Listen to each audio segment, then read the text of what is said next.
Hello everyone. तो चलिए आप सभी का स्वागत है। अभी यहाँ पर हम क्या करेंगे कि बिहार पुलिस का जो 16 जुलाई 2025 को जो एग्ज़ाम हुआ है, उसका हम सॉल्यूशन क्लास देखने वाले हैं। और इसमें क्या है कि अलग-अलग आपका सब्जेक्ट से कितना-कितना क्वेश्चन पूछा गया है। सबसे पहले ऊपरे आपको बता दिया गया है और एक यूट्यूब वीडियो के माध्यम से भी आपको बताया गया है कि कौन-सा एरिया से कितना प्रश्न पूछा गया है। इसको आपको दिखा देते हैं, देखिए। 25 को जो एग्ज़ाम हुआ है, हाँ, देखिए। यहाँ पर क्या ऑलरेडी आपको बताया जा चुका है कि 16 जुलाई को जो एग्ज़ाम आपका हुआ था, जो कि क्वेश्चन वायरल भी हो गया था बाहर में, है ना? तो इसका क्या है आपको अलग-अलग सब्जेक्ट से कितना प्रश्न पूछा गया है, तो इसमें आपको सारा चीज़ बता दिया गया है। ये पीडीएफ भी the selection group Telegram channel पर शेयर कर दिया जाएगा, तो वहाँ से आप ले लीजिएगा, है ना? बाकी solution the selection group application पर सर आपको मिल जाएगा। तो यहाँ पर आइए क्या है, सबसे पहले बात करते हैं क्या हम इकोनॉमिक्स वाला सेक्शन देखते हैं। क्या करते हैं, इकोनॉमिक्स वाला सेक्शन आज डील कर देते हैं। पूरा का पूरा क्या है, पीडीएफ आपको बनाया गया है। चलिए, टॉपिक वाइज़ डील करते हुए चलेंगे, सब्जेक्ट वाइज़, ताकि आपके लिए बाद में स चीज़ों को समझना क्या हो, आसान हो। साउंड वगैरह सब चेक कर लीजिएगा बाबू।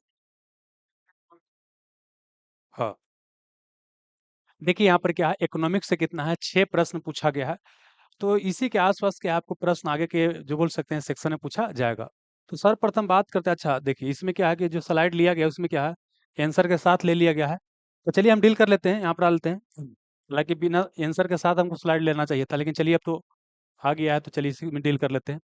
क्वेश्चन पूछा गया है कि सार्वजनिक और निजी क्षेत्र किस आधार पर विभाजित है? सार्वजनिक मतलब होता है पब्लिक, क्या होता है आपको? पब्लिक होता है।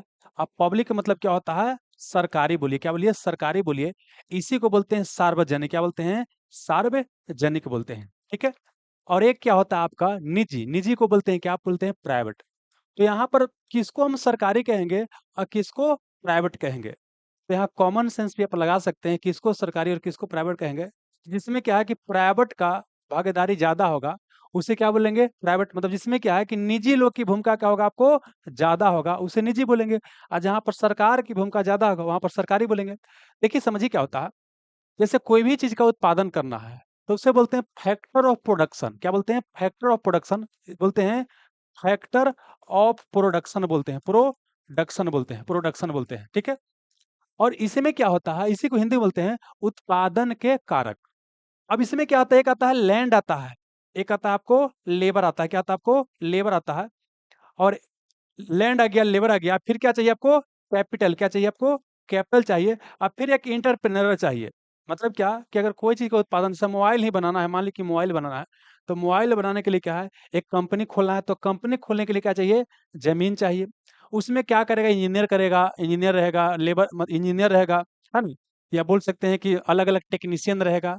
तो उस समय क्या करेगा? काम करेगा। तो इकोनॉमिक्स टर्म में जो भी काम करता है, उसके बदले उसको कुछ मिलता है, पैसा वगैरह, उसे क्या बोलते हैं? लेबर बोलते हैं। क्या बोलते हैं? लेबर बोलते हैं। ठीक है ना? और कैपिटल मतलब क्या हो गया कि जब कंपनी खोल रहे हैं, तो कंपनी जब खोल रहे हैं, तो वहाँ पर हमको पूँजी की भी आवश्यकता पड़ता है, बिना पूँजी के तो खुलेगा नहीं, ठीक ना? और एक क्या हो गया एंटरप्रेन्योर, कौन एक खोल रहा है, उसको जो खोलेगा उसे क्या चाहिए? प्रॉफिट भी चाहिए। अब इंडिया में क्या होता है ना कि देखिए कि हमारे यहाँ लेबर क्या होता है, जनसंख्या ज़्यादा रहने के कारण क्या है, सबसे ज़्यादा मात्रा में क्या उपलब्ध रहता है। तो अब समझना क्या कि लैंड, लेबर, कैपिटल और एंटरप्रेन्योरशिप को कौन कंट्रोल कर रहा है? अगर सरकार कंट्रोल कर रहा है, तो उसे पब्लिक या सरकारी या सार्वजनिक बोल देंगे। अगर उसे प्राइवेट कंट्रोल कर रहा है, तो उसे क्या बोल देंगे आपको? निजी बोल देंगे। क्या बोल देंगे? निजी बोल देंगे। तो यहाँ क्वेश्चन है कि सार्वजनिक और निजी क्षेत्र किस आधार पर विभाजित है? तो उद्यमों का स्वामित्व, जो कंपनी है या जो बोल सकते हैं जो इंडस्ट्री खोला गया उसका मालिक कौन है, उसके आधार पर। चलिए राजू जी स्वागत है, जितना भी भाई बहन जुड़ गए हैं सबका स्वागत है। तो इस आधार पर क्या किया गया, आपको बांटा गया है। यहाँ तक वो कोई दिक्कत आपको नहीं होगा, ठीक है? ये समझ में आ गया? आप कुछ पॉइंट और समझ लीजिएगा। देखिए क्या होता है, जैसे क्या है ना कि अगर देखिए क्या है कि 100 रुपया कोई कंपनी में लगा हुआ है, 100 रुपया कोई कंपनी में लगा हुआ है। देखिए जिसका एक आप अगर 50-50 लगा हुआ है, मान लें कि 50% प्राइवेट का है, 50% क्या है आपको सरकारी का लगा हुआ है, ठीक है ना? तो यहाँ दोनों का 50-50 हो गया। एक कंडीशन ऐसा हो सकता है कि 51 क्या है आपको लगा हुआ है किसका, गवर्नमेंट का लगा हुआ है, और 49 किसका लगा हुआ है, प्राइवेट का लगा हुआ है। तो जिसका हिस्सेदारी ज़्यादा होता है उसको वैसा ही कंपनी बोल देते हैं। जैसे यहाँ पर गवर्नमेंट का हिस्सेदारी क्या है 51% है, तो इसको हम मान लेंगे सरकारी मान लेंगे, ठीक है ना? लेकिन अगर यही गवर्नमेंट का हिस्सेदारी क्या हो जाएगा 51 हो जाएगा या 51 से अधिक हो जाएगा। देखिए 51 या 51% हिस्सेदारी जिसका अधिक होगा उस तरह कंपनी बोल देंगे। अगर प्राइवेट का हिस्सेदारी 51 या 51% से अधिक है, उसको प्राइवेट कंपनी मान लेंगे, है ना? अगर 51% से ज़्यादा आपको सरकार का हिस्सेदारी है, तो सरकारी कंपनी मान लेंगे। जैसे कई सारा हमारे यहाँ बैंक की बात करते हैं, तो ऐसा नहीं है कि सब में 100% पैसा आपको सरकार का ही लगा हुआ है। लेकिन मेजॉरिटी जिसका स्टेक होता है, अगर 51% से अधिक मान लें कि सरकार का 51% है या 70% है या 80% है, तो इसको हम सरकारी ही में काउंट में करते हैं। क्या करते हैं? सरकारी ही काउंट करते हैं। ये सब पॉइंट आपको पता होना चाहिए था। ये आपको समझ में आ गया? अब एक और क्वेश्चन पूछेगा कि भारत का जो इकोनॉमी होता है, उसका मॉडल कैसा होता है? तो कैसा है? मिक्स है। क्या है? मिक्स है। मतलब हमारे यहाँ प्राइवेट भी है और क्या है सरकारी दोनों साथ में काम करता है। इसलिए पूछा कि भारतीय अर्थव्यवस्था का प्रकृति कैसा है? तो कैसा है? मिश्रित है। मिश्रित है। कह क्वेश्चन कई बार पूछा गया है। इसी को बोलते हैं मिक्स इकोनॉमी। हम कैसा है आपको मिक्स इकोनॉमी की श्रेणी में आता है। मिक्स इकोनॉमी की श्रेणी में आता है। कोई दिक्कत नहीं। इसके अलावा क्या है कि यहाँ से कुछ-कुछ और पॉइंट आपको पता होना चाहिए, वो भी हम क्या करते हैं बताने का आपको प्रयास करते हैं। देखिए यहाँ से क्या-क्या क्वेश्चन पूछेगा और पूछेगा। देखिए ऐसे अगर इकोनॉमी को देखिएगा ना इकोनॉमी को देखिएगा, तो उसको क्या है कि 2 प्रकार से क्या करते हैं बाँटते हैं, यहाँ पे आते हैं। एक को क्या बोल देते हैं बाबू आपको एक को बोलते हैं क्या आपको कैपिटलिस्ट क्या बोलते हैं?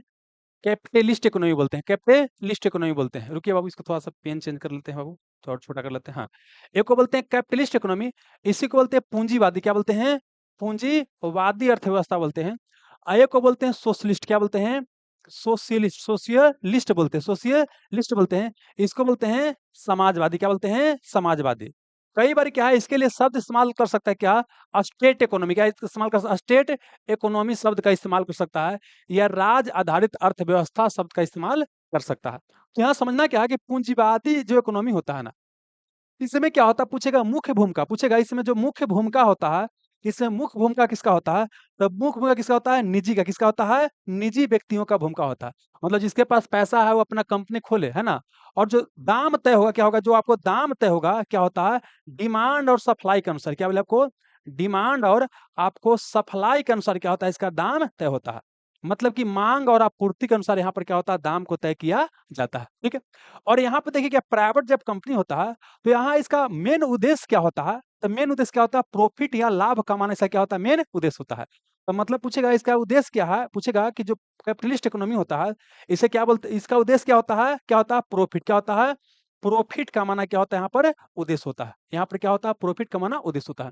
अब देखिए डिमांड सप्लाई के अनुसार क्या है कंपनी प्रोडक्ट बना रहा है। अब यहाँ समझिए क्या है मोबाइल ही आज के समय आपको लेना होता है तो क्या डालते हैं कि द बेस्ट मोबाइल अंडर 10,000 डालते हैं। मतलब कि अगर मोबाइल डालते हैं तो आपको क्या है खरीदने के लिए हजार ऑप्शन है। तो यहाँ पर क्या है कई सारा कंपनी आ जाता है अपना सामान बनाने के लिए। तो यहाँ पर क्या होता है कस्टमर के लिए बोल सकते हैं प्रोडक्ट मिलता है बढ़िया। क्या मिलता है? प्रोडक्ट मिलता है क्या आपको बढ़िया। प्रोडक्ट क्या मिलता है आपको? बहुत ही बढ़िया मिल जाता है। ठीक है ना? क्योंकि आपस में कंपनियां क्या करती है? कंपटीशन करती है। और इसी को बोलते हैं क्या कि यहाँ पर बोल सकते हैं ये किस पर सिद्धांत पर काम करता है? Free market. क्या? Free market. मतलब इसको क्या है कि सरकार का यहाँ पर हस्तक्षेप क्या होता है? कम होता है। सरकार का काम क्या है? सिर्फ नियम कानून के ऊपर क्या करना? ध्यान देना। बाकी क्या है कि डिमांड सप्लाई के अनुसार क्या होगा? दाम-उम तय होगा। ये इसका क्या है? मतलब बोल सकते हैं फंक्शन है या इसका बोल सकते हैं मेन क्या है? कैरेक्टरिस्टिक है या मेन गुण है। देखिए अब समझिए क्या है? अगर सब चीज़ को क्या है कि सरकार निजी आदमी के हाथ में छोड़ दिया। जैसे एग्जांपल के लिए हॉस्पिटल की बात करते हैं। सबका स्वागत है बाबू, सबका स्वागत है। अगर बोलते हैं क्या कि अगर सब चीज़ को क्या है कि छोड़ दिया जाए, आपको प्राइवेट के हाथ में जैसे एजुकेशन की बात करते हैं। अगर एजुकेशन को प्राइवेट के हाथ में छोड़ दिया जाए, तो लगता है गरीब आदमी का बच्चा पढ़ेगा? नहीं पढ़ेगा। अगर क्या है कि सब चीज़ को छोड़ दिया जाए प्राइवेट के हाथ में, तो क्या लगता है कि गरीब आदमी का इलाज हो पाएगा? नहीं हो पाएगा। तो मतलब कि सब चीज़ को क्या है इसके ऊपर छोड़ा नहीं जा सकता है ना? एक और चीज़ यहाँ बोला गया था, एक और चीज़ क्या बोला गया था? यह बोला गया था कि जब कैपिटलिस्ट इकोनॉमी अपना पीक पर रहेगा तो सबको क्या पूरा कंपनी चलते रहेगा और कंपनी चलेगा तो सबको आदमी की आवश्यकता पड़ेगा, तो सबको क्या होगा रोज़गार वगैरह मिलते रहेगा। तो कोई भी बेरोज़गार नहीं रहेगा और कोई भी तरह की समस्या आपको नहीं आएगा, ठीक है ना? और इस ये बात जो है बाबू ये कैपिटलिस्ट इकोनॉमी की बात करते हैं, इस पर जोर किसका था? तो आपने सुना होगा एडम स्मिथ है, क्या वो एडम स्मिथ का जोर था, किसका? एडम स्मिथ का। और एडम स्मिथ कहाँ के थे? स्कॉटलैंड के, कहाँ के थे? स्कॉटलैंड के थे स्कॉटलैंड के थे। स्कॉटलैंड बोल सकते हैं क्या है ग्रेट ब्रिटेन का क्या है आपको पार्ट है या यूनाइटेड किंगडम का क्या आपको पार्ट है। अब एडम स्मिथ को कई नाम से जानते हैं। एडम स्मिथ को बोलते हैं फादर ऑफ इकोनॉमिक्स, इकोनॉमिक्स का पिता कहा जाता है। एडम स्मिथ को आपको कहते हैं कैपिटलिस्ट इकोनॉमी का पिता, पूंजीवादी अर्थव्यवस्था का पिता कहते हैं। इन्हीं को बोलते हैं क्लासिकल इकोनॉमी का पिता। 3 इकोनॉमी का पिता कहते हैं, कुछ कैपिटलिस्ट इकोनॉमी का पिता, पूंजीवादी अर्थव्यवस्था का पिता। फिर पूछेगा फ्री इकोनॉमी का कांसेप्ट क्या है? इन्हीं का एडम स्मिथ का है। फिर पूछेगा कि इकोनॉमिक्स का पिता किसे बोलते हैं? इन्हीं को बोलते हैं। फिर पूछेगा एक और क्या बोलते हैं? क्लासिकल इकोनॉमी का पिता एडम स्मिथ को ही कहते हैं। और एडम स्मिथ ने एक पुस्तक भी लिखा था, उस पुस्तक का नाम था द वेल्थ ऑफ नेशन। क्या? The wealth of nation, the wealth of nation, the wealth of nation. देखिए समझिए क्या है, इससे बाबू क्या है यहाँ पर समझना है। पूरा बुक का नाम था the inquiry into nature, an inquiry into nature and the causes of wealth of nation. लेकिन हमारा एग्जाम में क्वेश्चन पूछता है कि द वेल्थ ऑफ नेशन पुस्तक किसने लिखा था? एडम स्मिथ ने लिखा था, ठीक है। और प्लस क्या है कि लाभ कमाने के अंधा दौड़ में लोग क्या करता है कि आपका बोल सकते हैं कि इन्वायरमेंट का ध्यान नहीं रखता। तो यहाँ बोल सकते हैं इन्वायरमेंट क्या होता है? डिग्रेडेशन होता है, इन्वायरमेंट का ख्याल नहीं रखा जाता है। और इसमें जो कई तरह की समस्या देखा गया, क्या कि पूंजीवादी अर्थव्यवस्था में क्या देखा गया? अमीर और अमीर बनते जा रहा है और गरीब और गरीब गरीब बनते जा रहा है, ठीक है ना। तो इस सबको देखते हुए क्या विचार है कि नहीं, कि सबको क्या है कि सरकार को कंट्रोल करना चाहिए, और जो प्राइवेट नामक चीज है, प्राइवेट प्रॉपर्टी है, इसको एकदम बिल्कुल खात्मा कर देना चाहिए। आई कंसेप्ट कौन दिए आपको? Karl Marx. कौन दिए? Karl Marx. कि सबको क्या है, राज को कंट्रोल करना, सबको सरकार को कंट्रोल कर लेना चाहिए। यहाँ पर सोशलिस्ट इकोनॉमी की बात करते हैं, यहाँ हम स्टेट इकोनॉमी की बात बोलेंगे। इसका जनक किसे कहते हैं? तो किसे कहते हैं? कार्ल मार्क्स को, कार्ल मार्क्स को। और कार्ल मार्क्स से 3-4 क्वेश्चन पूछेगा तो हम बोलते हैं, लिखेंगे नहीं, खाली बोलते हैं। कार्ल मार्क्स कहाँ के थे? जर्मनी के थे। और इनका पुस्तक बाबू 2 महत्वपूर्ण है, एक दास कैपिटल, एक कम्युनिस्ट मैनिफेस्टो। दास कैपिटल और कम्युनिस्ट मैनिफेस्टो, है ना। तो आपको कम्युनिस्ट मैनिफेस्टो की बात करते हैं, 1848 में प्रकाशित हुआ था।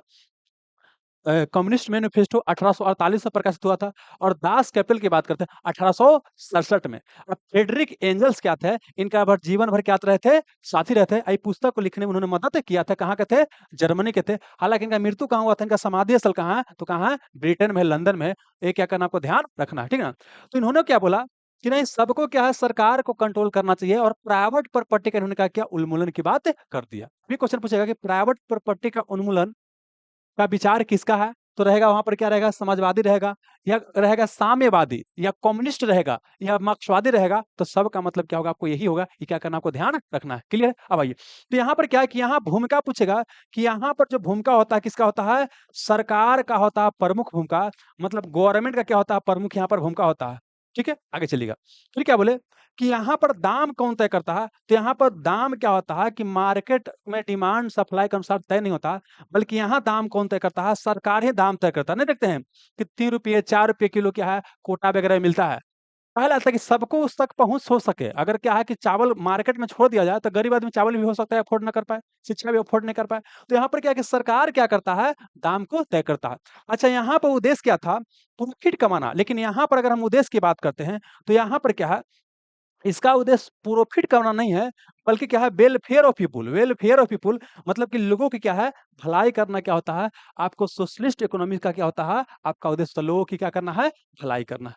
कोई दिक्कत नहीं। लेकिन इसका देखिए, ये तो लग रहा है बढ़िया बात है, लेकिन इसमें दिक्कत वाली बात क्या है ना, कि यहाँ पर सरकार सरकार सरकार है। जहाँ सरकार सरकार सरकार खाली है, तो वहां पर क्या होता है? काम बड़ा स्लो स्लो होता है। और सरकारें पूरा सब चीज कर रहा है, सुई बनेगा कि धागा बनेगा, कि तलवार बनेगा कि तराजू बनेगा, सब सरकारें तय कर रहा है। तो यहाँ पर क्या होता है, कोई इनोवेशन नहीं हो पाता है। जब इनोवेशन नहीं हो पाता है तो इकोनॉमी लास्ट में देखा जाता है कई बार क्या होता है, ये फेल कर जाता है। और कैपिटलिस्ट इकोनॉमी क्या होता है, आपको आगे निकल जाता है। आप सोवियत संघ के देखेंगे, सोवियत संघ में यही तरह का इकोनॉमी था। वो इकोनॉमी फेल कर गया, 1991 में क्या हो गया, सोवियत संघ टूट गया 1900।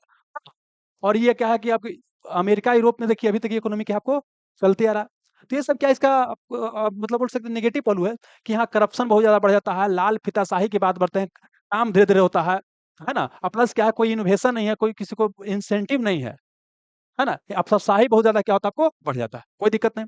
और देखिए क्या है कि देखिए, वर्तमान समय की बात करते हैं। कोई इकोनॉमी न तो पूरी तरह से कैपिटलिस्ट होता है, न पूरी तरह से क्या होता है, आपको सोशलिस्ट होता है। एग्जाम्पल के लिए क्या है कि मान लीजिए हम ही आदमी, या कोई एक आदमी के एग्जाम्पल लीजिए, उसमें कुछ अच्छा गुण भी है, कुछ खराब गुण भी है। लेकिन जिसमें जो जैसा ज्यादा गुण होता है उसी को उसी नाम से रेफर कर देते हैं। जो इकोनॉमी में इस तरह का प्रॉपर्टी ज्यादा रहेगा उसको कैपिटलिस्ट बोल देंगे, और जिस इकोनॉमी इस तरह का प्रॉपर्टी ज्यादा रहेगा उसको सोशलिस्ट बोल देंगे। एग्जाम्पल के लिए यूरोप की राष्ट्र की बात करते हैं, अमेरिका की बात करते हैं, सब जगह क्या है कि इस तरह के चीज दिखाई देता है, ठीक है ना। तो क्या हो गया, वो सब कैपिटलिस्ट हो गया। और अगर हम बात करते हैं रूस की बात करते हैं, चाइना की बात करते हैं, वहाँ पर क्या है सोशलिस्ट इकोनॉमी हो गया या स्टेट इकोनॉमी हो गया। समझ में गए ना? देखिए क्या है, भारत की बात करते हैं, भारत कैसा है?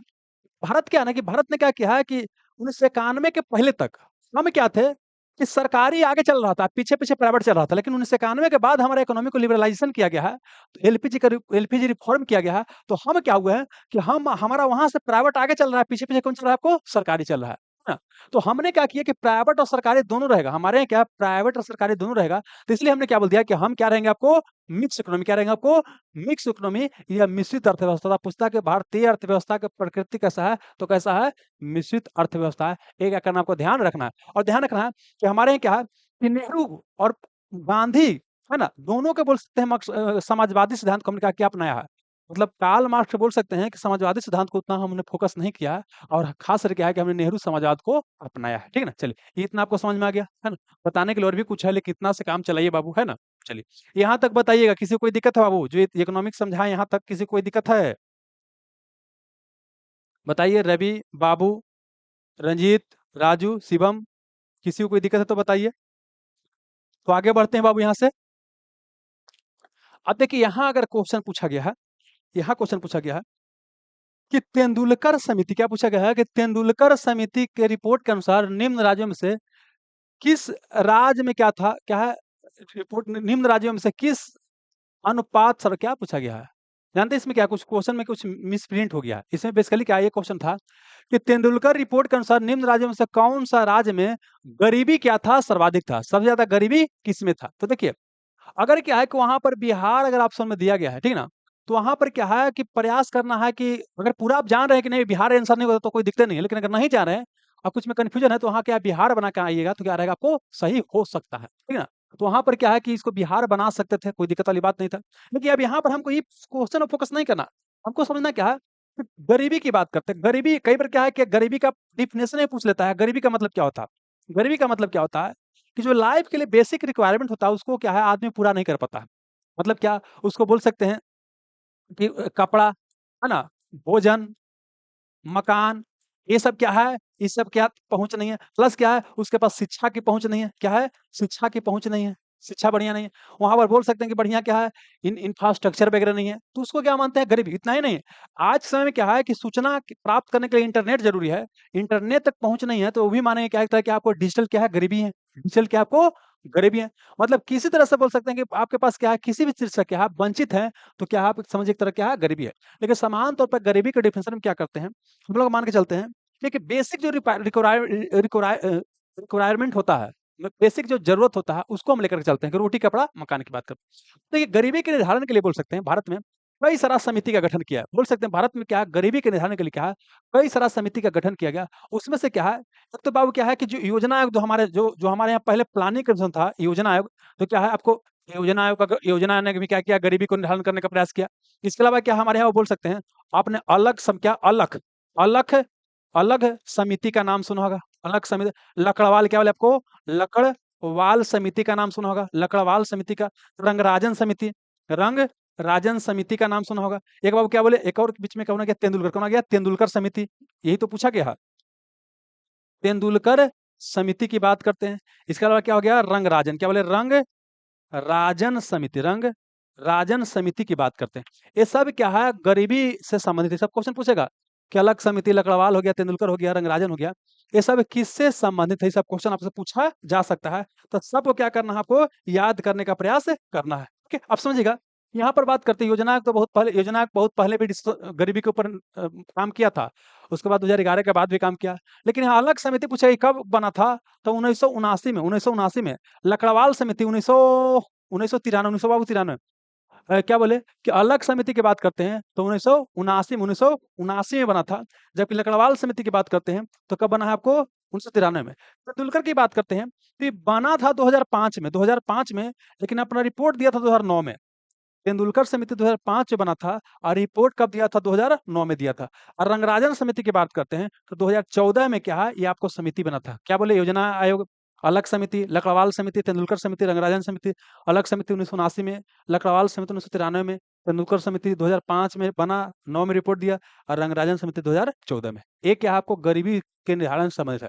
अब इसी में क्या आता है कहता हूँ क्या आप आता है एक को बोलते हैं क्या पॉवर्टी, ये क्या हो गया पीएल, क्या हो गया पॉवर्टी लाइन, क्या हो गया पीएल का मतलब पॉवर्टी लाइन, ये क्या गरीबी रेखा है। इसी में कंसेप्ट क्या आता है बीपीएल, बीपीएल और एक आता है एपीएल आता है। बीपीएल मतलब क्या हो गया कि बिलो पॉवर्टी लाइन, क्या हो गया बिलो पॉवर्टी लाइन, मतलब गरीबी रेखा से भी क्या है नीचे है। एक होता है APL, APL above poverty line, तो हमारे यहाँ जो गरीबी रेखा से क्या होता है नीचे होता है, उसको सरकार की तरफ से क्या है कई तरह का सुविधा दिया जाता है। उसी में आप देखते हैं क्या है, उसको क्या है आपने सुना होगा, कोटा, आम बोलचाल में क्या बोलते हैं कोटा बोलते हैं। कोटा पर क्या होता है उसको मतलब जो भोजन के लिए क्या है, आप गेहूं की बात करते हैं, चावल की बात करते हैं ना, गेहूँ और चावल क्या होता है, उनको बोल सकते हैं सब्सिडी में मिलता है, मतलब बोल सकते हैं कम दाम पर क्या होता है मिलता है। और उसको अंग्रेजी में कोटा को बोलते हैं पीडीएस, क्या बोलते हैं पीडीएस। पीडीएस का कई बार क्या देखिए आजकल क्या है कि फुल फॉर्म पूछता है। पीडीएस का फुल फॉर्म क्या होता है? Public distribution system. सार्वजनिक वितरण वितरण प्रणाली, क्या बोले सार्वजनिक वितरण प्रणाली या पब्लिक डिस्ट्रीब्यूशन सिस्टम से कहा जाता है। इस यहाँ पर क्या होता है, कम दाम में क्या होता है, आपको जो जरूरत होता है चावल का, गेहूं का, वो क्या होता है मिलता है। पहले क्या है कि मिट्टी तेल भी मिलता था, चीनी भी बहुत पहले मिलता था, है ना, लेकिन वो सब क्या हो गया खत्म हो गया। अब क्या होता है आपको ये मिलता है को चावल और क्या मिलता है गेहूं मिलता है, ठीक है ना। ये क्या करना आपको ध्यान रखना है, ठीक है। चलिए यहाँ तक किसी को कोई दिक्कत नहीं होगा बाबू। अब आइए दोस्त आगे बढ़ते हैं। तो ये हमारा क्वेश्चन बन गया है, आगे आइए। अब देखिए यहाँ पर अगला क्वेश्चन क्या पूछा गया है कि जो ऋण है और साख है, ऋण या साख से तात्पर्य किनके भी समझौता से है। मतलब किसी को क्या है कि ऋण दिया जा रहा है, किसी को क्रेडिट दिया, साख दिया जा रहा है, तो यहाँ पर किसके भी समझौता है। तो देखिए एक तो क्या है कि ऋण लेने वाला होगा, एक क्या होगा ऋण देने वाला होगा। मतलब क्या बोले कि ऋण क्या बोले आपको ऋण दाता हो गया, एवं क्या हो गया ऋणी, क्या हो गया आपको ऋणी हो गया। इसका मतलब क्या हो गया कि ऋणदाता मतलब क्या होगा, ये क्या है आपको देने वाला, ये क्या है कर्ज, ये बोलेंगे कर्ज क्या है देने वाला है, कर्ज देने वाला। और ये क्या है कर्ज लेने वाला, कर्ज लेने वाला, कर्ज लेने वाला, ठीक ना। तो बोल सकते हैं कि यहाँ ऋण या साख जो क्रेडिट दिया जाता है, तो मतलब किसके भी समझौता है, एक कर्ज लेने वाला होगा और एक कर्ज देने वाला होगा, तो दोनों के बीच क्या होता है आपको समझौता होता है। तो यहाँ पर आंसर क्या हो जाएगा ऋणदाता और क्या हो जाएगा ऋणी के बीच क्या होता है एक समझौता होता है, ठीक है ना। जब आपको बोल सकते हैं कि जब आपको क्रेडिट लेना होता है या साख लेना होता है या ऋण लेता है, ये दोनों के बीच क्या होता है आपको समझौता होता है। ये क्या करना आपको ध्यान रखना है, ठीक है। इसमें ज्यादा कुछ कंसेप्ट है नहीं, बस यही है ना, यही याद रखना। एक और क्वेश्चन पूछना जानते हैं क्या, एक क्वेश्चन कई बार पूछा गया है कि जब इन्फ्लेशन क्या बोलते हैं, जब आपको इन्फ्लेशन होता है, इन्फ्लेशन होता है, इन्फ्लेशन को बोलते हैं मुद्रास्फीति, क्या बोलते हैं मुद्रास्फीति, मुद्रास्फीति। तो मुद्रास्फीति में पूछता है कि इन्फ्लेशन कंडीशन में किसको फायदा होता है, कर्ज देने वाला को कि जो कर्ज लेता है उसको फायदा होता है। तो याद कर लीजिए क्या होता है कि वहां पर होता है, इसको बहुत बढ़िया से आपको इकोनॉमिक्स वाला वीडियो में समझाले हैं। तो यहाँ इन्फ्लेशन के केस में क्या होता है, जो ऋणी रहता है इसको क्या होता है फायदा होता है, क्या बोलते हैं इसको फायदा होता है। बोलेगा इन्फ्लेशन के केस में किसको फायदा होता है, तो किसको फायदा होता है ऋणी को क्या होता है फायदा होता है। ये क्वेश्चन क्या करना आपको ध्यान रखना है, इसको क्या होता है आपको घाटा होता है। क्लियर है, चलिए।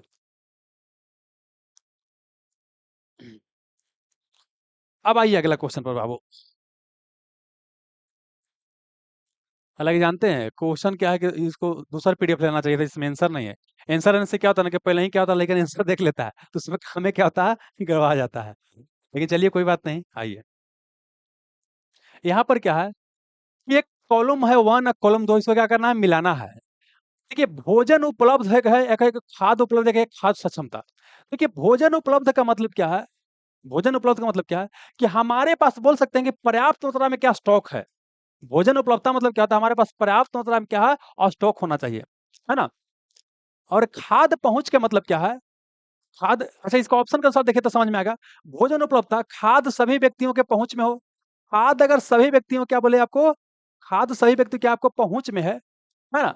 तो इसे क्या बोलेंगे खाद्य पहुंच बोलेंगे, क्या बोलेंगे खाद्य पहुंच। खाद्य मतलब होता है फूड, फूड अगर सभी व्यक्तियों के पहुंच में है तो उसे क्या बोलेंगे कि आपको खाद्य पहुंच है। भोजन उपलब्ध मतलब क्या है कि देश में वो जो खाद्य उत्पादन है ना, जैसे आपदा आ गया, भूकंप आ गया, कुछ आ गया, तो वहां पर उसका पर्याप्त मात्रा में स्टॉक है कि नहीं उसकी बात करता है। क्या उसको क्या बोलेंगे, आपको बोलेंगे क्या बोलेंगे भोजन उपलब्ध, क्या बोलेंगे भोजन उपलब्ध।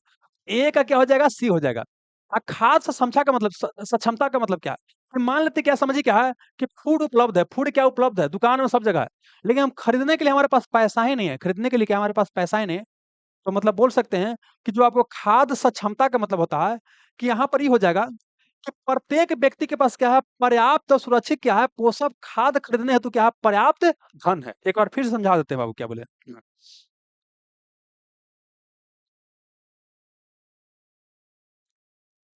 क्या बोलते हैं शिवम भाई, दरोगा का क्वेश्चन अच्छा लगता है, 65-70 लाने बना जाते हैं, पर बिहार पुलिस क्वेश्चन में 50-60 तक बनता है। सर बताइए ना, ऐसा क्यों होता है कि बिहार पुलिस का स्टेटिक्स ज्यादा टफ लगता है? देखिए बाबू, ये क्या है कि आपका एक परसेप्शन भी हो सकता है। ऐसा जनरली क्या है कि बिहार पुलिस का क्वेश्चन जो पूछ रहा है बहुत टफ पूछ नहीं रहा। हाँ, कई बार एग्जाम हुआ तो वहाँ पर देखा गया है क्वेश्चन थोड़ा टफ पूछा है, लेकिन अभी तो जो एग्जाम हुआ है ज्यादा कुछ क्वेश्चन टफ नहीं है, सब ज्यादा क्वेश्चन टफ नहीं है। देखिए कई बार क्या होता है ना कि हो सकता है कि डायरेक्ट क्वेश्चन आए, लेकिन कंसेप्ट जैसे देखिए ये मान लेते हैं कि डायरेक्ट हो सकता है नहीं पढ़ोगे, लेकिन जो पढ़िएगा उसके अनुसार तो आपको पता चलेगा। जैसे यहाँ पे क्या है, भोजन उपलब्धता, मतलब भोजन सबके पास उपलब्ध है। भोजन क्या है, आपको उपलब्ध होना चाहिए। तो यहाँ खाद स्टॉक आपके पास है, उसको बोल देंगे, पहला कैसी हो जाएगा। खाद पहुंच मतलब क्या हो गया कि खाद सभी व्यक्तियों के पास क्या पहुंच में, यहाँ देखिए ना पहुंच है, यहाँ पर भी क्या आपको पहुंच है। अब खाद सक्षमता मतलब क्या है कि व्यक्ति के पास इतना क्षमता होना चाहिए वो खरीद सके, तो यहाँ पर क्या हो जाएगा, वो तीन की बात करते हैं तो तीन क्या हो जाएगा, बी हो जाएगा, तो यहाँ पर ये हो जाएगा आंसर बाबू, ठीक ना, ये हो जाएगा। तो समझिए क्या वो, अगर क्या है कि अगर फिर भी लगता है कि कोई क्वेश्चन अब क्या है कि बिहार दुर्गा में आसान होता है, बिहार पुलिस में देखिए टफ होता है, जानते क्या है, रीजन बताते हैं कि बिहार पुलिस में क्या है कि समान तौर पे क्या होता है, अंग्रेजी भी पूछता है, हिंदी पूछता है, और दरोगा में उतना नहीं फोकस करा था। हालांकि अब तो देखा जा रहा है कि बिहार दरोगा एग्जाम में भी क्या देखा जा रहा है कि अंग्रेजी हिंदी उसमें भी पूछ रहा है ना। और एक और चीज जान लीजिए, एक थोड़ा सा है भी, हम कई बार ये चीज बोले भी आप लोग के, देखिए बिहार पुलिस के अपेक्षा क्या होता है, बिहार दरोगा का एग्जाम निकालना क्या होता है, ज्यादा आसान होता है, ठीक ना। क्योंकि बिहार पुलिस में क्या है कि पहले तो क्या आप तो थोड़ा सही है, एग्जाम सही चल रहा है, समान तौर पर पहले क्या क्वेश्चन वोश्चन आउट हो जाता था, लेकिन अब तो क्या है कि एग्जाम थोड़ा सा आपका सही भी होने लगा है ना। लेकिन फिर भी क्या है कि देखिए हमारा जिस तरह का राज है बाबू, क्या है, बेरोजगारी है, गरीबी है, बहुत ज्यादा है, सबको को चाहिए सरकारी नौकरी। अब चाहता है कि जैसे भी हो जाए, चाहे सही तरीका से हो जाए, गलत तरीका से, कैसे चाहता है कि हमारा क्या जॉब आपका हो जाए। इसीलिए क्या है, प्रयास करता है कि जो भी तिगड़म बिगड़म हो सकता है करके क्या करे ले। इसमें थोड़ा सा कंपटीशन क्या हो जाता है, टफ हो जाता है। लेकिन हमारे हाथ में क्या है, सिर्फ पढ़ाई करना है। और देखिए एक जान लीजिए, कितना भी कुछ हो जाएगा ना, अगर आपका तैयारी बहुत बढ़िया हो गया ना, तो आपका रिजल्ट कहीं ना कहीं क्या हो जाएगा। तो आपको ज़्यादा डीमोटिवेट होने की भी आवश्यकता नहीं है दोस्त, है ना। चलिए, आइए यहाँ पाइए। सभी तीनों क्षेत्र में उत्पादन का योगदान क्या होता है? सभी तीनों क्षेत्र में उत्पादन का योगदान क्या होता है, इसको हम समझाते हैं क्या कहता है बाबू, देखिए समझिएगा। तीन क्षेत्र की बात बोलता है, सभी तीन क्षेत्र, तीन क्षेत्र मतलब क्या होता है, देखिए इकोनॉमिक्स को बोलते हैं, इकोनॉमिक में सेक्टर होता है, मतलब इकोनॉमिक जो तीन क्षेत्र होता है उसे बोलते हैं सेक्टर, क्या बोलते हैं, sector of economy, sector of economy, sector of economy कहते हैं। और इकोनॉमी में क्या होता है, आपको तीन क्या होता है, सेक्टर होता है, तीन क्या होता है, सेक्टर होता है। एक को बोलते हैं प्राइमरी सेक्टर, क्या बोलते हैं दोस्त, प्राइमरी सेक्टर कहा जाता है। एक को क्या बोलते हैं, सेकेंडरी, क्या बोलते हैं आपको, सेकेंडरी सेक्टर कहा जाता है। और एक को बोलते हैं कुछ टर्शियरी, क्या बोलते हैं आपको, टर्शियरी सेक्टर कहते हैं, टर्शियरी सेक्टर बोलते हैं। देखिए हिंदी में इसको बोलते हैं बाबू क्या, प्राथमिक क्षेत्र, क्या बोलते हैं आपको, प्राथमिक क्षेत्र कहा जाता है। और इसको बोलते हैं द्वितीय क्षेत्र, क्या बोलते हैं, द्वितीय क्षेत्र बोलते हैं। ऐसे बोलते हैं क्या, तृतीय क्षेत्र, तृतीय क्षेत्र इसे कहा जाता है, सेक्टर ऑफ इकोनॉमी। अब समझना क्या है कि इकोनॉमी में जो भी एक्टिविटी क्या है, आपको नेचर के ऊपर डिपेंड है, प्रकृति के ऊपर क्या है, डिपेंडेंट है, प्रकृति के ऊपर डिपेंडेंट है, उसे बोलते हैं प्राइमरी सेक्टर कहा जाता है। एग्जाम्पल के लिए अगर बोलिएगा, आप क्या कर रहे हैं, कृषि कर रहे हैं, खेती कर रहे हैं, आप क्या कर रहे हैं, पशु पालन कर रहे हैं, आप मुर्गी पालन कर रहे हैं, भेड़ पालन कर रहे हैं, बकरी पालन कर रहे हैं, आप क्या कर रहे हैं, खनिज क्या कर रहे हैं, खनिज निकाल रहे हैं जमीन से, या जमीन से क्या कर रहे हैं, खनिज निकाल रहे हैं, या तो क्या कर रहे हैं, आप जंगल लगा रहे हैं, वन वन रोप रहे हैं, वृक्षारोपण कर रहे हैं, जंगल की बात करते हैं। ये सब कहाँ जाएगा, प्राइमरी सेक्टर पर, क्योंकि सब किसके ऊपर डिपेंडेंट है, तो सब क्या है, नेचर के ऊपर डिपेंडेंट है, ठीक है। अब देखिए समान तौर पर जब इकोनॉमी का शुरुआत होता है, तो 100 रुपया अगर जीडीपी में आ रहा है, तो शुरुआत में 100 का 100 कहाँ से आएगा, यहीं से आएगा। मतलब शुरुआत में इकोनॉमी में बोल सकते हैं, कहीं कोई भी इकोनॉमी शुरू होता है तो प्राइमरी सेक्टर से क्या होता है, आपको शुरू होता है। फिर आगे के स्टेज में और ही विकास करता है इकोनॉमी, ठीक है ना, तो कहाँ जाता है, आपको सेकेंडरी सेक्टर में जाता है। और यहाँ प्राइमरी सेक्टर की चीजों को ही क्या है कि थोड़ा सा और बेहतर बनाया जाता है, मॉडिफिकेशन और किया जाता है। और यहाँ पर मुख्य रूप से क्या करते हैं, मैन्युफैक्चरिंग क्या होता है, यहाँ पर क्या होता है, निर्माण कार्य क्या होता है, आपको ज्यादा होता है। उद्योग धंधा यहाँ पर क्या किया जाता है, लगाया जाता है। जैसे यहाँ पर से मिट्टी निकाले, तो मिट्टी प्राइमरी सेक्टर में आ गया, मिट्टी को क्या करेंगे, खिलौना बना देंगे, तो खिलौना बना रहे हैं, तो कहाँ चला जाएगा, सेकेंडरी सेक्टर में, क्या आ जाएगा आपको, सेकेंडरी सेक्टर में आपको आ जाएगा। ये आपको समझ में आ गया। तो यहाँ के पीछे इसका वैल्यू क्या होता है, यहाँ पर क्या होता है, आपको बढ़ जाता है, कोई दिक्कत नहीं। अब यहाँ पर क्या, देखिए यहाँ पर क्या होता है कि वस्तु आपको दिखाई देगा, वस्तु यहाँ पर आपको दिखाई देगा, अपने से छू सकते हैं, टच कर सकते हैं। मान लीजिए समझिए क्या है, खिलौना बना था, तो टच कर सकते हैं। लेकिन टर्शियरी सेक्टर, तृतीय क्षेत्र की बात करते हैं, यह क्या होता है? यह इसमें क्या होता है आपको इसमें क्या होता है आपको दिया जाता है सर्विस, क्या दिया जाता है आपको? सर्विस या सेवा दिया जाता है, सर्विस या सेवा दिया जाता है। जैसे एग्ज़ाम्पल के लिए हम आपको पढ़ा रहे हैं, तो हम क्या कर रहे हैं, आपको एक तरह का सेवा दे रहे हैं। मतलब इसको फ़ील कर सकते हैं, महसूस कर सकते हैं, है ना? लेकिन इसको लेकर के भाग नहीं सकते हैं। ज्ञान को टच नहीं कर सकते हैं। नहीं कि टच कर सकते हैं, नहीं टच कर सकते हैं। और इसमें क्या है कि स्किल की थोड़ा-सा क्या होता है ज़्यादा रिक्वायरमेंट होता है। एग्ज़ाम्पल के लिए टीचर हो गया, इंजीनियर हो गया, डॉक्टर हो गया, जो आपको कॉमेडी वगैरह करते हैं, जो आपके हीरो-हीरोइन हैं, जो आपको सिनेमा बनाते हैं, वो सब क्या है? आपको एक तरह का सर्विस दे रहे हैं, आपको एंटरटेन कर रहे हैं, है ना? तो सब कहाँ आ जाएगा? सर्विस सेक्टर में आ जाएगा। और समझिए क्या है कि ये जो सेवा क्षेत्र होता है, ये क्या होता है? इसमें क्या होता है? सिर्फ़ सर्विस मिलता है, इसमें वो टच नहीं कर सकते, महसूस सिर्फ़ कर सकते हैं। और इसका वैल्यू क्या होता है? इसका जो वैल्यू बोलते हैं, इसका वैल्यू क्या होता है? सबसे अधिक होता है। सबसे क्या होता है? अधिक होता है। यहाँ पर क्या होता है? सबसे क्या होता है? इसका वैल्यू क्या होता है? सबसे अधिक होता है। ठीक है? देखिए एक एक क्वेश्चन पूछेगा, जैसे-जैसे हमारा इकोनॉमी क्या होता है? विकास करता है। तो समझिए कि एक क्या है कि हम अविकसित देश हैं, गरीब देश हैं। और गरीब देश से क्या है कि हम विकसित देश में पहुँचेंगे। जैसे अमेरिका के बन जाएँगे। ठीक है ना? माने आप समझिए कि अभी अफ्रीका है, अफ्रीका से अमेरिका बन रहा है। तो ये मान लीजिए कि इस सब का योगदान घटेगा और इसका योगदान क्या होगा? बढ़ेगा। तो क्वेश्चन ऐसे पूछता है कि जैसे-जैसे कोई इकोनॉमी का विकास होता है, किस क्षेत्र का योगदान घटता है? और किस क्षेत्र का योगदान क्या होता है आपको बढ़ता है। तो वहाँ पर प्राइमरी सेक्टर का योगदान क्या होता है? घटता है और सेवा क्षेत्र या टर्शरी सेक्टर का योगदान क्या होता है? बढ़ता है। ये क्वेश्चन ना जाने कितना बार आपको पूछा गया है। ठीक है?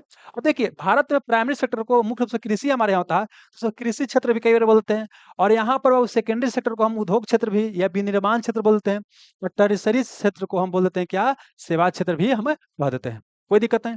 अब देखिए यहाँ पर देखिए क्या यहाँ पर क्या था? वस्तुतः क्या था आपको? वस्तु था यहाँ पे क्या था? सेवा था। अब इस सब का जो जोड़ दीजिएगा, इसी को क्या बोलते हैं आपको? जीडीपी क्या बोलते हैं? जीडीपी। समझिए जीडीपी क्या होता है? किसी बाउंड्री के अंदर में जीडीपी का फुल फॉर्म होता है ग्रॉस डोमेस्टिक प्रोडक्ट। क्या होता है? Gross domestic product. सकल घरेलू उत्पाद। एक घर के अंदर जितना भी वस्तु और सेवा का उत्पादन होता है, सबको मिला करके जब उसका मूल्य जोड़ते हैं, तो उसी को बोलते हैं कुछ जीडीपी, सकल घरेलू उत्पाद या ग्रॉस डोमेस्टिक प्रोडक्ट कहा जाता है। तो यही सिंपल क्वेश्चन पूछा गया है कि सभी तीनों क्षेत्र में उत्पादन का योग देता है, उसे क्या बोलते हैं? सबको जोड़ दीजिएगा, तो सब जो निकलेगा वही क्या हो जाएगा आपको? जीडीपी। क्या होता है आपको? जीडीपी होता है। तो यही हमारा क्या हो जाएगा आपको आंसर क्या हो जाएगा? जीडीपी क्या हो जाएगा हमारा आंसर? इसका फुल फॉर्म पूछेगा तो ग्रॉस डोमेस्टिक प्रोडक्ट या सकल घरेलू उत्पाद क्या हो जाएगा? सकल घरेलू उत्पाद आपका हो जाएगा। यहाँ तक इससे कोई दिक्कत नहीं होना चाहिए बाबू। चलिए, 1 मिनट बाबू और क्वेश्चन इसमें है। एक और क्वेश्चन है। हालाँकि देखिए इसमें जीडीपी में क्या है कि और भी चीज़ बताया जा सकता है। जीडीपी में देखिएगा कई सारा चीज़ बताया जा सकता है। थोड़ा-सा कुछ बताने का प्रयास भी करते हैं। देखिए समझिए क्या 2-3 टर्म समझिए। एक बाबू क्या है? जीडीपी समझिए, एक जीडीपी समझिए। एक समझिए एनडीपी, एनडीपी समझिए, एनडीपी समझिए और एक समझना क्या है जीएनपी, जीएनपी समझना है और एक समझना एनएनपी, एनएनपी समझना है और एक और टर्म समझ लीजिए बाबू क्या है डिप्रिसिएशन, डिप्रिसिएशन, सीएशन, डिप्रिसिएशन इसी को बोलते हैं मूल्यह्रास, मूल्यह्रास। समझिए क्या है एक होता है एप्रिसिएशन, मूल्य वृद्धि। समय के साथ कोई चीज़ के दाम में वृद्धि होता है, अपने आप होता है, उसे क्या बोलते हैं? एप्रिसिएशन। एग्ज़ाम्पल के लिए क्या है कि आप कोई कोई शहर विकसित हो रहा था, वहाँ पे आपने 1 कट्ठा ज़मीन ले लिया, तो 2 साल के बाद पता चला कि दुगना हो गया, तो क्या हो गया? एप्रिसिएशन हो गया। ये मोबाइल हमने क्या किया था, लिया था। अब मोबाइल का दाम बाबूजी समझिए कि लिए थे तो 15,000 का था। अब अगर मान लेते हैं कि बेचे जाते हैं तो कोई 10,000 नहीं देगा, तो इसका दाम क्या हो गया? घट गया। तो इसे बोलते हैं डेप्रिसिएशन। तो समय के साथ क्या होता है? मूल्य घटता है, इसको ध्यान रखिएगा। इसका इस कांसेप्ट हो जाएगा। अब आते हैं जीडीपी। तो जीडीपी का फुल फॉर्म होता है gross domestic product, gross domestic product, gross domestic क्या होता है आपको? प्रोडक्ट होता है, प्रोडक्ट होता है। इसी को बोलते हैं सकल घरेलू उत्पाद, सकल घरेलू उत्पाद बोलते हैं, घरेलू उत्पाद बोलते हैं। इसका मतलब क्या होता है? देखिए, एक बाउंड्री के अंदर, एक देश के बाउंड्री के अंदर जितना भी वस्तु और सेवा का उत्पादन हो रहा है, उसका मौद्रिक मूल्य निकाल देंगे, उसी को बोलते हैं जीडीपी। तो ऐसा डिफिनेशन देगा, किसी देश के बाउंड्री के अंदर या किसी देश के सीमा के भीतर सभी वस्तु और सेवाओं के उत्पादन का अंतिम मौद्रिक मूल्य को क्या अंतिम अंतिम मौद्रिक मूल्य को क्या बोलते हैं? आपको जीडीपी कहा जाता है। वहाँ पर अंतिम शब्द का इस्तेमाल करेगा तो ही बनेगा। ये किसको बोलते हैं? जीडीपी। देखिए यहाँ पर इंडिया की बात करते हैं। इंडिया का बाउंड्री के अंदर क्या है? समझिए क्या है कि अलग-अलग लोग काम कर रहा है। इसमें समझिए क्या है कि फैक्ट्री है, कंपनी है, आईपीएल भी हो रहा है। तो आईपीएल जो हमारे यहाँ हो रहा है, आईपीएल हो रहा है, तो यहाँ पर इंडियन खिलाड़ी भी खेल रहा है और पाकिस्तानी खिलाड़ी भी अभी पाकिस्तानी तो मान लीजिए नहीं खेलता है। 1 मिनट रुकिएगा दोस्त, रुकिए, थोड़ा-सा रुकिएगा।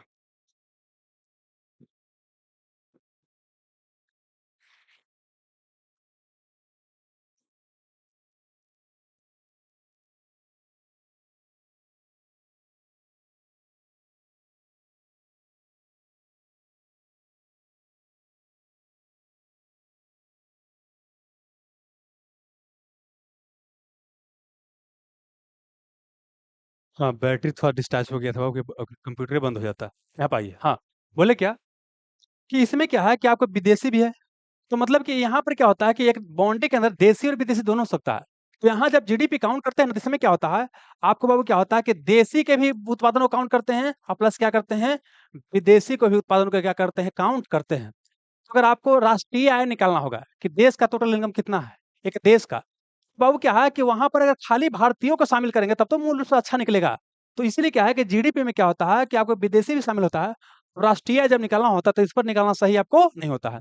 अब आते हैं जीएनपी, देखिए यहाँ पर डी पे फोकस करना था, डोमेस्टिक मतलब घर के अंदर फोकस करना था, लेकिन यहाँ अब जीएनपी क्या होता है, ग्रॉस क्या होता है, gross national product, gross national product, national product, इसी को बोलते हैं सकल राष्ट्रीय उत्पाद, सकल राष्ट्रीय उत्पाद, सकल राष्ट्रीय उत्पाद। यहाँ पर क्या है कि नेशनल पर फोकस करना है। एक देश के नागरिक द्वारा विश्व के अलग-अलग क्षेत्रों में जो भी वस्तु और सेवा का उत्पादन होता है, उसके मौद्रिक मूल्य को बोलते हैं कौन-सी? जीएनपी ग्रॉस नेशनल प्रोडक्ट कहा जाता है। एग्जांपल की समझिए क्या है, अगर इसको निकालना होगा तो समझिए क्या है, जो जीडीपी है, तो जीडीपी में क्या है कि भारतीय और विदेशी दोनों शामिल है। तो यहाँ विदेशी क्या करेंगे, घटा देंगे, तब तो भारतीय खाली आ जाएगा। यहाँ एक देश के नागरिक बोला है, एक नेशनल की बात करता है, तो भारत का जीएनपी निकालना है, तो भारत का क्या करेंगे, जीएनपी में क्या करेंगे कि यहाँ पर बाबू देशी तो रहेगा, लेकिन विदेशी क्या करेंगे, घटा देंगे। तो जीडीपी माइनस क्या करेंगे, विदेशी क्या करेंगे, विदेशियों के द्वारा अर्जित आय क्या करेंगे, घटा देंगे। अब प्लस क्या करेंगे कि देखिए भारतीय लोग क्या है, भारत तो उत्पादन कर ही रहा है, अमेरिका में है ना, चीन में जाके कमा रहा है, खाड़ी देशों में जाके कमा रहा है, तो उसका भी क्या करेंगे, इनकम को काउंट करेंगे। तो यहाँ पर क्या हो जाएगा, देशी मतलब बोल सकते हैं कि देश, मतलब बोल सकते हैं कि देश क्या बोल सकते हैं, देश के नागरिकों की आय को क्या करेंगे, जोड़ देंगे, जो कहाँ कमा रहा है, विदेश में कमा रहा है, उसको क्या करेंगे, जोड़ देंगे। इसीलिए कई बार क्या करेगा, आपको इसे दे देगा कि जीएनपी बराबर जीडीपी माइनस कर देगा, ऐसे देखे होंगे, पहले होगा कि माइनस क्या करेगा, एक्स और प्लस एम। तो एक्स मतलब क्या होगा, विदेशी को घटा देना है, और एम मतलब क्या करना है, देशी को क्या करना है, जोड़ देना है। यहाँ पर कुछ और भी टर्म का इस्तेमाल किया जा सकता है। तो ये क्या हो गया, आपको जीएनपी हो गया। तो यहाँ पर अगर क्या है कि राष्ट्रीय आय निकालना चाहेंगे तो एक देश का नागरिक है, एक देश का नागरिक क्या आय देगा, तो ये क्या है, सही हो सकता है। लेकिन आप अगला समझना क्या है, एक बताओ क्या, जो जीडीपी है ना, समय के साथ क्या होता है, इसका मूल्य क्या होता है, घटता है। तो बाबू जब यहाँ पर जो एक टर्म है एनडीपी, इसका मतलब होता है net domestic product, net domestic product होता है। तो नेट मतलब क्या होता है ना, तो शुद्ध बोलते हैं, इसी को बोलते हैं शुद्ध, क्या बोलते हैं, शुद्ध घरेलू उत्पाद, शुद्ध घरेलू उत्पाद। तो शुद्ध घरेलू उत्पाद निकालना होता है ना, तो यहाँ पर क्या करते हैं कि जीडीपी क्या करते हैं, जीडीपी माइनस डिप्रिसिएशन, यहाँ पर क्या करेंगे कि जीडीपी माइनस डिप्रिसिएशन मूल्य यहाँ से घटा देंगे, अब क्या निकल जाएगा, एनडीपी निकल जाएगा। तो अगर बोलिएगा राष्ट्रीय आय निकालना होगा तो यहाँ निकाले तो सही देना रहा था कि इसमें विदेशी भी शामिल था, तो इसको भी हम काउंट नहीं करेंगे, ये भी सही नहीं देगा। अब आते हैं यहाँ पर, ये क्या है कि एक देश के नागरिक शामिल है, तो एक देश के नागरिक का आय दे देगा पूरा, तो सही बात है। लेकिन अब समझना क्या है कि जब हम एनएनपी निकालेंगे तो इसको बोलते हैं क्या चाहिए, net national product, net national product बोलेंगे, नेट नेशनल प्रोडक्ट, शुद्ध राष्ट्रीय उत्पाद। तो यहाँ पर क्या करेंगे कि जीएनपी माइनस क्या करेंगे, डिप्रिसिएशन घटा देंगे, ठीक ना। तो अब देखिए अगर हमको राष्ट्रीय आय निकालना हो तो चाहे तो इस पर निकाल लेंगे, चाहे तो इस पर निकालेंगे, लेकिन सबसे शुद्ध कौन देगा, तो सबसे शुद्ध कौन देगा, एनएनपी, नेट नेशनल प्रोडक्ट। लेकिन आप पूछेगा कि नेट नेशनल प्रोडक्ट किस पर, मार्केट कॉस्ट की फैक्टर कॉस्ट, तो यहाँ पूछेगा तो होता है एनएनपी एट क्या होता है, फैक्टर कॉस्ट। ये क्वेश्चन कई बार पूछा गया कि जब राष्ट्रीय आय निकालते हैं तो किस पर निकालते हैं, NNP eight factor cost, net national product out क्या होता है, फैक्टर कॉस्ट यहाँ पर होता है। यहाँ तक कोई आपको दिक्कत नहीं होना चाहिए। लेकिन एक और क्वेश्चन पूछेगा, कि जीडीपी काउंट करना है या राष्ट्रीय आय काउंट करना है, तो वहां पर आपके सामने समस्या क्या आता है, वहां पर पूछेगा कि आपके सामने समस्या क्या आता है। तो वहां पर आपके सामने समस्या जानते हैं क्या आता है, यह आता है कि हमारे पास पर्याप्त आंकड़ा नहीं है। देखिए सरकार को जो हिसाब किताब दे रहे हैं उसी को तो यहाँ काउंट कर रहे हैं, लेकिन इतना हमारे यहाँ क्या है, देखते हैं कि रोड किनारे क्या है, लोग ठेला चला कर कुछ ठेला बेच रहा है, इतना सारा कोचिंग संस्थान होता है, कोई अपना हिसाब किताब नहीं देता है। तो हमारे पास क्या है, पर्याप्त आंकड़ा क्या है, कमी है। पहला चीज पर्याप्त आंकड़ा की कमी है। प्लस इसमें जो है क्या है कि जो स्वैच्छिक सेवा दे रहा है, जैसे हमारे घर में क्या है कि आपको मम्मी खाना बना रही है, हमारे पत्नी खाना बना रही है, हमारे दीदी खाना बना रही है, तो उनको यहाँ काउंट नहीं किया जाता है, तो सरकार के पास आंकड़ा नहीं। प्लस क्या है, पैरेलल इकोनॉमी क्या होता है, चलते रहता है। उसको भी हम क्या करते हैं, काउंट नहीं करते हैं। तो यहाँ पर क्या है, जीडीपी या राष्ट्रीय आय कैलकुलेट करने में क्या आपको समस्या है, इसको ध्यान रखना। पूछेगा चौकीदार की आय को चौकीदार की आय को जीडीपी में काउंट करते हैं कि नहीं? चौकीदार है तो चौकीदार को सैलरी मिलता होगा, तो सैलरी वाला जो आदमी होता है उसको यहाँ पर क्या करते हैं, काउंट करते हैं। ये ध्यान रखना है, यहाँ तो कोई दिक्कत नहीं। एक और चीज समझाते हैं, जैसे राष्ट्रीय आय की बात की, तो राष्ट्रीय आय निकालना होता है ना, तो राष्ट्रीय आय को निकालने के लिए क्या होता है, तो दो टर्म क्या होता है आपको इस्तेमाल होता है। पूछेगा कि राष्ट्रीय आय, राष्ट्र नेशनल इनकम, राष्ट्रीय आय, तो राष्ट्रीय आय बराबर क्या होता है, देश की क्या होता है, देश की कुल आय, देश की कुल आय, देश की कुल आय होता है, समझ में गया? अब पूछता है प्रति व्यक्ति आय, इसको बोलते हैं पर कैपिटा इनकम, प्रति व्यक्ति आय, प्रति व्यक्ति आय, तो प्रति व्यक्ति आय बराबर क्या होता है, देश का कुल आय, देश का कुल आय, देश का कुल आय होता है। अब बटे क्या होता है, देश की कुल जनसंख्या, देश की कुल जनसंख्या, कुल जनसंख्या। तो अब क्वेश्चन पूछेगा कि किसी देश के प्रति व्यक्ति आय निकालना है तो किसको किसको काउंट करते हैं, एक देश की बाबू कुल आय को और देश की कुल जनसंख्या से डिवाइड करते हैं। लेकिन अब क्वेश्चन पूछेगा किसी देश के क्या आपको जानना चाहते हैं कि प्रति व्यक्ति किसी देश का हम जानना चाहते हैं कि बाबू अच्छा देश है, मतलब विकसित देश है कि गरीब देश है, तो किसके माध्यम जानते हैं, राष्ट्रीय आय से कि प्रति व्यक्ति आय से? प्रति व्यक्ति आय ही क्या होता है, किसी देश के अर्थव्यवस्था का क्या होता है, सूचक होता है, बेस्ट। पूछेगा दोनों में कि किसी देश की अर्थव्यवस्था का उच्च किस्म का है, अच्छा है या खराब है, गरीब है, अमीर है, वह कौन असली सूचक होता है, कौन होता है, प्रति व्यक्ति आय। क्या होता है, प्रति व्यक्ति आय होता है, पर कैपिटा इनकम होता है। इसको क्या करना, आपको ध्यान रखना। अब कुछ और क्वेश्चन पूछेगा कि भारत में राष्ट्रीय आय के सर्वप्रथम गणना कौन किया था, तो 1800 बाबू बोल सकते हैं 66-67 के आसपास की बात है, ठीक ना? यहाँ पर क्या है, 66-67 या 67-68, इसको एक बार वेरीफाई भी कर लीजिएगा। तो यहाँ पर क्या है, आपको नाम उनका क्या है, नाम क्या है बाबू, grand old man of India, हाँ, दादा भाई नौरोजी। क्या आपको, दादा भाई नौरोजी, दादा भाई नौरोजी, दादा भाई नौरोजी ने क्या किया था, भारत में सर्वप्रथम राष्ट्रीय आय की गणना आपको किया था, है ना? इन्होंने क्या किया था, धन निष्कासन का सिद्धांत, ड्रेन ऑफ वेल्थ, है ना, या धन निष्कासन का सिद्धांत इन्होंने आपको दिया था, ठीक ना? Poverty and earn British rule in India, ये भी पुस्तक इन्होंने ही लिखा था, poverty and earn British rule in India, ये आपको दादा भाई नौरोजी ने ही लिखा था, तो इसको भी आप ध्यान रख सकते हैं, ठीक है? तो ये बाबू क्या है, किसके लिए इन्होंने कोई वैज्ञानिक तरीका इस्तेमाल नहीं किया था। बाद में क्या है, 1931 के आसपास क्या है, 31 के आसपास यहाँ पर क्या है, वी के आर भी राव नामक व्यक्ति थे, उन्होंने क्या किया था, भारत में राष्ट्रीय गणना सर्वप्रथम आपको किया था, ठीक है, वैज्ञानिक तरीका से। बाद में क्या हुआ कि हमारे यहाँ एक संगठन आजादी के बाद बनाया, उसका नाम था सीएसओ, सेंट्रल स्टेटिस्टिकल ऑर्गेनाइजेशन, केंद्रीय सांख्यिकी संगठन।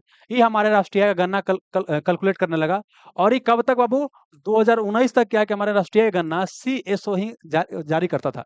बाद में क्या हुआ कि बाबू सीएसओ और एक और संगठन था एनएसएसओ, इसका फुल फॉर्म था national sample survey organisation, national sample survey organisation. इसका काम क्या था कि देश से क्या करना, आंकड़ा इकट्ठा करना, और ये दोनों को मिला करके बना दिया गया क्या बच्चे बाबू आपको, एनएसओ, नेशनल स्टेटिस्टिकल ऑफिस, इसको बोले राष्ट्रीय सांख्यिकी ऑफिस बोल दिया। मतलब यहाँ पर क्या था, सेंट्रल स्टेटिस्टिकल ऑर्गेनाइजेशन था, और यहाँ पर नेशनल कर दिया, स्टेटिस्टिकल रहेगा, है ना, मतलब हिंदी में सांख्यिकी, और यहाँ पर क्या हो गया, ऑफिस हो गया। तो वर्तमान में हमारे राष्ट्रीय गणना कौन करता है, आपको यही संगठन करता है, इसको भी आप ध्यान रख सकते हैं। क्लियर है? चलिए अब आगे चलते हैं। अब देखिए भाई, ये क्वेश्चन की बात करते हैं। देखिए ये क्वेश्चन क्या पूछा गया है कि वर्ष 2017-18 में विभिन्न राज्यों में प्रति व्यक्ति जन्म में शिशु मृत्यु दर क्या है, मतलब 1000 जन्मा तो कितना शिशु क्या हो गया, मर गया, वो पूछता है। तो समझिए, कि समझ लीजिएगा कि ये 2017-18 में क्वेश्चन पूछा गया है, तो पहला पहला दृष्टि से क्या लगेगा, ये क्वेश्चन हमसे नहीं बनेगा। 17-18 का आंकड़ा कौन याद कर ले, कोई नहीं याद कर ले, यहाँ तो वर्तमान का आंकड़ा याद नहीं होता, तो 17-18 का आंकड़ा याद होगा नहीं। लेकिन अब क्या है, ये क्वेश्चन में क्या है, उस समय क्या करना था, इसे गोल लगा के हमको चल जाना चाहिए था, क्योंकि भाई इस तरह से दिले है। लेकिन दोबारा के हमको क्या करना चाहिए, देखना चाहिए था कि 17-18 का पूछ ले है, क्या हम कुछ यहाँ छांट सकते हैं? तो समझिए क्या है कि जो राज्य क्या होगा, ज्यादा पढ़ा लिखा होगा, है ना, जो ज़्यादा पढ़ा लिखा होगा वहाँ पर क्या है, आपको बोल सकते हैं कि हेल्थ का सुविधा भी बेहतर होता है ना? तो बिहार और केरला को कंपैरिज़न के कीजिएगा तो वो ज़्यादा पढ़ा लिखा है केरल, शिक्षा, स्वास्थ्य वहाँ पर क्या ज़्यादा बेहतर, शिक्षा स्वास्थ्य जहाँ ज़्यादा बेहतर होगा, वहाँ बच्चा भी क्या होगा, कम मरेगा। तो इसका मतलब ये हो जाएगा कि जो सबसे कम होगा वो केरल का हो जाएगा। ऑप्शन के अनुसार कि केरल देखिए सबसे कम कौन है, 7 है, तो इसको बी के साथ बी कर दीजिए, बी के साथ 2 कर दीजिए, है ना? अब देखिए कहाँ पर बी के साथ 2 है, क्या इसमें है? इसमें है, इसमें नहीं है, तो ये आंसर नहीं होगा, ये आंसर नहीं होगा। अब ये आंसर चाहे सी होगा, चाहे क्या होगा, बी होगा। अब आगे देख लीजिएगा, इसमें बात करें बिहार है, बिहार क्या है बेचारा बड़ा ही खराब स्थिति में है। बिहार का स्थिति बोल सकते हैं बड़ा खराब है, हेल्थ का, एजुकेशन का खराब है। तो इसमें सबसे जो ज़्यादा होगा उसको हम बिहार ले लेंगे। तो बाबू यहाँ पर अगर हम बिहार करते हैं बाबू ये करते हैं तो देखिए सी का 1 कहीं है बाबू, देखिए सी का 1 सिर्फ इसी में है, तो ये हमारा आंसर हो जाएगा। अब बाकी का जो बच गया वो क्या करेंगे, हरियाणा कर लेंगे। तो ये क्या है एग्जाम में क्या है कॉमन सेंस के आधार पर हम क्या है एग्जाम में लीड ले सकते थे। यहाँ पर क्या है कॉमन सेंस के अनुसार क्या है एग्जाम में हम लीड ले सकते थे बाबू, बढ़त बना सकते थे। तो यही ध्यान रखना है, कई बार क्या होता है एग्जाम में कि आप हो सकता है कि पूरा का पूरा चीज़ों को आप नहीं जान रहे हैं, लेकिन जो भी आपके पास नॉलेज है, जो भी आप जानते हैं, उसको अप्लाई कीजिएगा, तो क्वेश्चन क्या होता है बन जाता है। एग्जाम जब देने जाइएगा ना, तो अगर 100 क्वेश्चन पूछा गया तो 60 50-60 से ज़्यादा कोई भी बच्चा डायरेक्ट नहीं जानता होगा। लेकिन कई बार सुनते हैं कि 70, 80, 85 तक स्कोर लोग कर देता है, तो कैसे कर देता होगा? हालाँकि बिहार पुलिस का तैयारी करने वाला बच्चा क्या है कि 80 स्कोर नहीं करता है ना? ये हम एक बता रहे हैं कि मान लीजिए दरोगा की तैयारी कर रहा है, बीपीएससी की तैयारी कर रहा है, तो सब बच्चा स्कोर कर देता है। तो क्या सब जानता होगा? नहीं जानता होगा। इसी तरह से कॉमन सेंस का इस्तेमाल करता है और क्वेश्चन क्या होता है? बन जाता है। इतना क्वेश्चन क्या आपको पूछा गया था, बाकी क्या करेंगे, एक-एक सब्जेक्ट ही इस तरह से लेकर क्या करेंगे, आपको डिस्कशन कर देंगे, जैसे टाइम अलाउ करेगा, करते चलेंगे, ठीक है ना? चलिए। तो यहाँ तक बताइए बाबू, ये हम क्या है टोटल जो 6 क्वेश्चन था इकोनॉमिक्स का था, उसको हम डील कर दिए। ये पूरा क्या है जो क्वेश्चन का पीडीएफ है बाबू, the selection Guru Telegram channel पे क्या हो जाएगा, अब चला जाएगा। The selection Guru Telegram channel पे क्या हो जाएगा, चला जाएगा। वहाँ से क्या कीजिएगा, आप खुद क्या कीजिएगा, ले लीजिएगा। और पूरा डिस्कशन क्या है, आपको द सिलेक्शन गुरु एप्लीकेशन पे आपको मिल जाएगा, है ना? कुछ यूट्यूब पर भी मिल जाएगा और कुछ द सिलेक्शन गुरु एप्लीकेशन पर भी मिल जाएगा। चलिए, तो यहाँ तक बताइए दोस्त, किसी को कोई समस्या है तो बाबू? चलिए, तो आज का हम सेशन यहाँ पर समाप्त करते हैं बाबू। यहाँ तक जुड़े रहने के लिए आप सभी का बहुत-बहुत धन्यवाद।